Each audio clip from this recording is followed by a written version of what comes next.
Mas Burhanuddin, kami juga ingin tahu melihat posisi Susi Pujiastuti dari aspek basis elektoral, Mas. Apakah bisa saling melengkapi satu sama lain atau jangan-jangan malah tumpang tindih punya basis pendukung yang sama?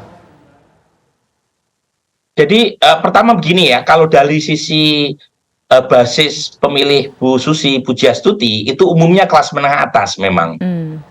Jadi umumnya mereka yang tingkat pendidikannya baik, ya, dan itu selaras dengan tingkat kekenalan Bu Susi yang masih terbatas di kelompok middle upper class. Tetapi tingkat kekenalan yang belum maksimal ini justru bisa menjadi berkah kalau misalnya Bu Susi sosialisasi. Sekarang kan sosialisasinya terbatas, terutama mereka yang sebelumnya mengidolakan Bu Susi ya, sewaktu beliau menjadi Menteri Kelautan. Jadi masih banyak yang belum kenal. Dari sisi wilayah, memang tidak spesifik yang memilih Bu Susi itu berasal dari kelompok wilayah tertentu. Dugaan saya karena memang lebih bisa dijelaskan dari faktor pendidikan mereka yang memilih Bu Susi ketimbang faktor wilayah. Beliau memang lahir dan besar di Jawa Barat, di Pangandaran, tetapi orang tuanya, ayahnya kalau nggak salah Haji Ahmad Karlan, maupun ibunya Hajah Suwuh Lasminah, itu berasal dari Jawa Tengah. Jadi ada potensi melengkapi kelemahan Mas Anies, terutama di Jawa Tengah yang masih sangat kurang, terutama dari sisi latar belakang orang tua. Dan saya kira Bu Susi juga pintar berbahasa Jawa, meskipun besar di Pangandaran, Jawa Barat. Tapi kalau menurut Mas Burhan sendiri, Ibu Susi ini apakah kira-kira mau dipinang oleh Anies Baswedan? Karena kan kalau kita lihat kan saat ini semua masih menjadi tanda tanya siapa yang mau jadi bakal calon wakil presiden ya. Nah, memang itu pertanyaan yang misterius di saya. Ini misteri Tuhan ini, selain jodoh dan kematian. Nah, siapa cawapres Mas Anies?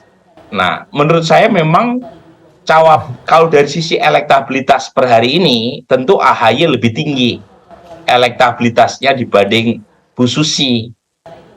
AHY di peringkat keempat ya, di kisaran sekitar 12-13% ya, Bu Susi 2%. Tetapi Mas AHY ini kan sudah cukup optimal tingkat kekenalannya, sekitar 60-70%, dan sudah bekerja cukup intensif ya sebagai Ketua Umum Partai Demokrat, dan selama ini disosialisasikan oleh kader-kader Partai Demokrat. Nah, ibarat pertandingan, Bu Susi ini belum berlari sebenarnya ya, belum start.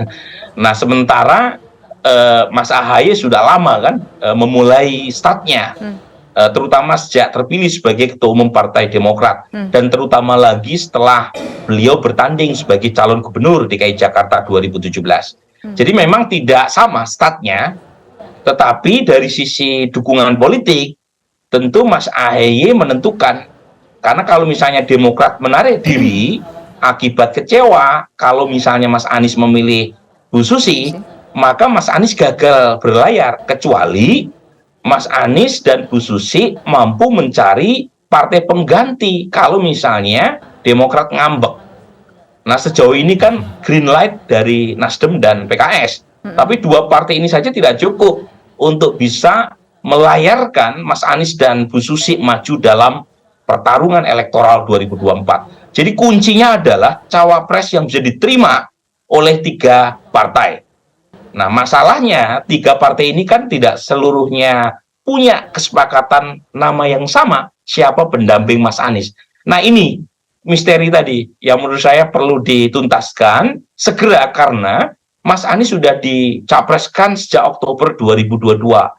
Jadi menurut saya kalau terlalu lama mengambil keputusan buat Mas Anies, itu juga akan menurunkan semangat ya, atau momentum yang selama ini sudah beliau raih, terutama pasca deklarasi. Mas Burhan, ini kan kalau untuk mitra koalisi sudah punya preferensi pasangan yang diusulkan kepada Anies Baswedan. Tapi kalau untuk calon lain, Mas, karena kita ingat beberapa hari lalu bukan hanya Anies yang mendatangi Bu Susi, tapi juga ada Prabowo Subianto. Mungkin tidak Susi ini jadi rebutan kandidat lainnya, Mas Burhan? Sejauh ini untuk dipinang oleh kandidat yang lain mungkin agak berat ya.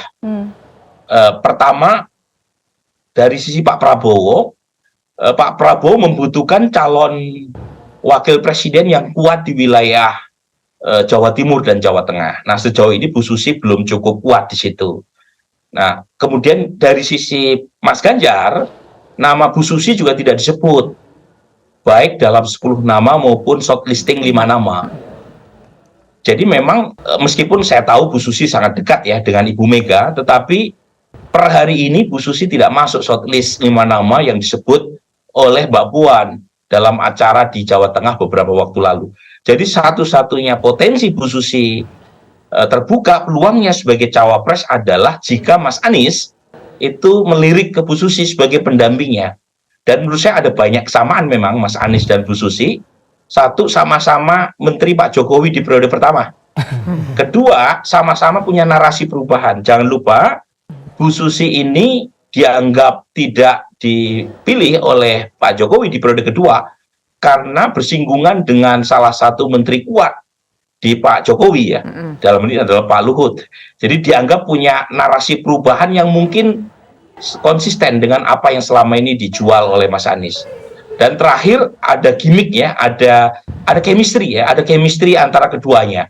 Ketika bertemu, ketika berinteraksi, termasuk kalau kita lihat track record-nya, jangan lupa yang mempromosikan program Kejar Paket C Mas Anies ketika Mas Anies jadi Mendikbud itu adalah bintang iklannya Bu Susi. Jadi Bu Susi dapat ijazah SMA melalui Kejar Paket C itu melalui program Mas Anies.